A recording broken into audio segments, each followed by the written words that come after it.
मेरी पसंदीदा कविताओं की काव्य पाठ श्रृंखला में आज आप सुनिए हिंदी के सुपरिचित सुप्रसिद्ध कवि मनीष आज़ाद की कविताएं। मनीष आज़ाद राजनीतिक सामाजिक कार्यकर्ता हैं, चिंतक और विचारक हैं, लेखक, कवि और अनुवादक भी हैं। विभिन्न पत्र पत्रिकाओं में उनके लेख और कविताएं बराबर प्रकाशित होते रहते हैं। विगत 20 सालों से राजनीतिक सामाजिक आंदोलन में भी उन्हें सक्रिय देखा जा रहा है। 2019 में 8 महीने के लिए उन्हें उनके एक्टिविस्ट होने के कारण जेल भेजा गया। उनकी सुप्रसिद्ध पुस्तक जेल डायरी प्रकाशित हुई है, जिसका शीर्षक है अब्बू की नज़र में जेल। मूलतः अपनी सामाजिक सक्रियता और मानव अधिकार के पक्ष में अपनी लड़ाई की वजह से सत्ता की आंख की किरकिरी बने रहे मनीष और जेल तक जा चुके हैं। उनकी कविताओं की परंपरा कि किस कोख से निकली है, ये समझना बहुत मुश्किल नहीं है। वो जनसंघर्ष, प्रतिरोध और क्रांति की कामना के कवि हैं। तो आइए सुनते हैं उनकी कुछ कविताएं। और अब सुनिए मनीष आज़ाद की एक और कविता। कविता का शीर्षक है जीवन मौत संवाद। मौत ने जिंदगी से कहा, मैं तुमसे ज्यादा ताकतवर हूं कि तुम्हें मेरी ही शरण में आना है।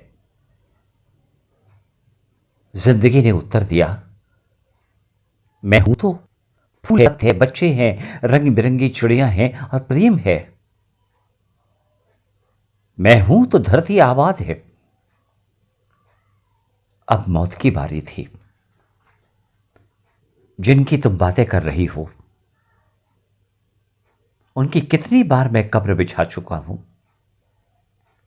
इसलिए मैं ही ताकतवर हूं। जिंदगी ने तर्क आगे बढ़ाया, मैं हूं तो तमाम सभ्यताएं फली फूली, इंसानियत ने बड़े बड़े डग भरे। इस बार मौत ने बहुत डरावने अंदाज में कहा, तुम्हें यह भी पता होना चाहिए कि कितनी सभ्यताओं को मैंने धूल में मिला दिया। आज तुम उनके अवशेष ढूंढते फिर रहे हो। एक बार जिंदगी ने मुस्कुराकर कहा, इस बार जिंदगी ने मुस्कुराकर कहा, मैं ही तो हूं जो दोनों तरफ से तर्क कर रही हूं। तुम्हारा तो कोई पक्ष ही नहीं है। तुम तो मौत हो,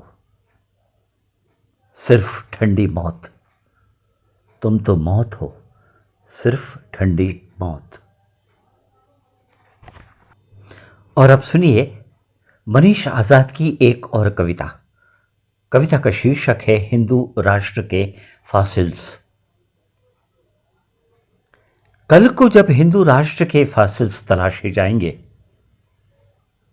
तो भावी इतिहासकार हैरान रह जाएंगे यह जानकर कि हिंदू राष्ट्र का निर्माण महिलाओं के नग्न शरीर पर हुआ था। फासिल्स में मंदिरों, त्रिशूलों के अवशेष तो मिलेंगे ही, बड़ी मात्रा में महिलाओं के नग्न शरीरों के अवशेष भी मिलेंगे, निश्चित ही क्षत विक्षित। इतिहासकार हैरान होंगे कि अभी भी उनकी आंखें सही सलामत हैं। बेबसी का भाव अभी भी उन आंखों पर चिपका हुआ है। आंसू का एक कतरा अभी भी आंखों की कोर पर टिका हुआ है। इतिहासकार तब और भी हैरान होंगे जब ये बेबस सुनी आंखें एक लूप में बदल जाएंगी और लूप के उस पर चलने लगेगी एक फिल्म, दो स्तन, एक योनि और सैकड़ों बजबजाते हाथ। इतिहासकारों के कान सुन्न पड़ जाएंगे जब वो सुनेंगे सैकड़ों उन्मादी आवाजें एक बेबस आवाज को दबोचते हुए, लेकिन चेहरा उन्हें नहीं दिखाई देगा। लेकिन चेहरा उन्हें नहीं दिखाई देगा। चेहरों की जरूरत भी क्या है हिंदू राष्ट्र में? नग्न महिलाओं के बगल में ही दफन होंगे नग्न सच, लेकिन साबुत कुछ भी नहीं होगा, सब कुछ क्षत विक्षित। इतिहासकार ये देखकर फिर हैरान हो कि इन क्षत विक्षित सच से रिश्ता खून अभी भी गर्म है। इतिहासकार ये देखकर फिर हैरान होंगे कि इन क्षत विक्षित सच से रिश्ता खून अभी भी गर्म है। इतिहासकार जब तलाशेंगे नग्न महिला और नंगे सच के बीच का रिश्ता, तो वे फिर हैरान होंगे कि इतना शक्तिशाली हिंदू राष्ट्र इतनी शर्मनाक मौत क्यों मरा। इतिहासकार जब तलाशेंगे नग्न महिला और नंगे सच के बीच का रिश्ता, तो वो फिर हैरान होंगे कि इतना शक्तिशाली हिंदू राष्ट्र इतनी शर्मनाक मौत क्यों मरा। और अब सुनिए मनीष आजाद की एक और कविता। कविता का शीर्षक है औरतों की भूमिगत दुनिया।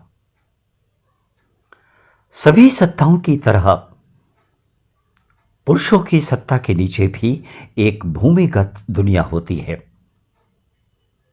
औरतों की भूमिगत दुनिया, इसमें चूड़ी, बिंदी, साड़ी, फॉल के अलावा और भी बहुत सी बातें होती हैं। मिन्नत मनौतियों की बातें होती हैं, बचपन की खट्टी मीठी कहानियां होती हैं।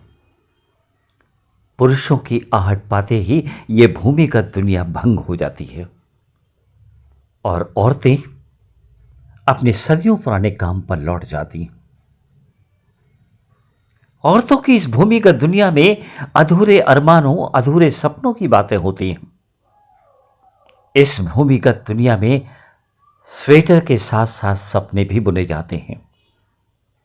कभी कभी ये भूमिगत दुनिया अदालत का रूप भी ले लेती है, जहां किसी भी पुरुष को कटघरे में खड़ा किया जाता है।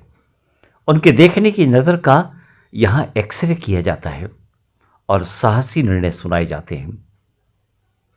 यह और बात है कि ये निर्णय कभी उस पुरुष तक नहीं पहुंचते। इस भूमिगत दुनिया में औरतों के बाहरी और भीतरी जख्म भी भरे जाते हैं। इस भूमिगत दुनिया में दबी रुलाई का ज्वालामुखी भी फूटता है और हंसी के फुब्बारे भी। इस भूमिगत जीवन में उस मासूम प्यार की बातें भी होती हैं जिन्हें कुचल कर ही औरतें जवान होती हैं। पति के सामने इस मासूम प्यार का जिक्र भर करना ओरिजिनल सिन से भी ज्यादा खतरनाक हो सकता है।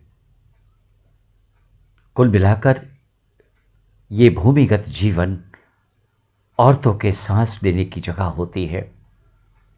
ये भूमिगत जीवन ना हो तो शायद हो जाए। पुरुष औरतों के 2-3 रंग से ही परिचित होते हैं, लेकिन इस भूमिगत जीवन में औरतें असंख्य रंग लीती हैं। इस भूमिगत जीवन में कभी कभी मुक्ति की खतरनाक योजना भी बनती है। 5 साल की शादीशुदा जिंदगी बिताने के बाद एक रोज अपने पति को सोता छोड़कर मुंह अंधेरे एक औरत जिंदगी के पथरीले पथ पर निकल पड़ती है। पुरुष सोचते हैं कितनी सीधी थी वो, किसके बहकावे में उठाया होगा उसने ये खतरनाक कदम। फिर खुद ही निष्कर्ष निकालते हैं आजकल औरतें कितनी चरित्रहीन हो गई हैं। फिर खुद ही निष्कर्ष निकालते हैं आजकल औरतें कितनी चरित्रहीन हो गई हैं।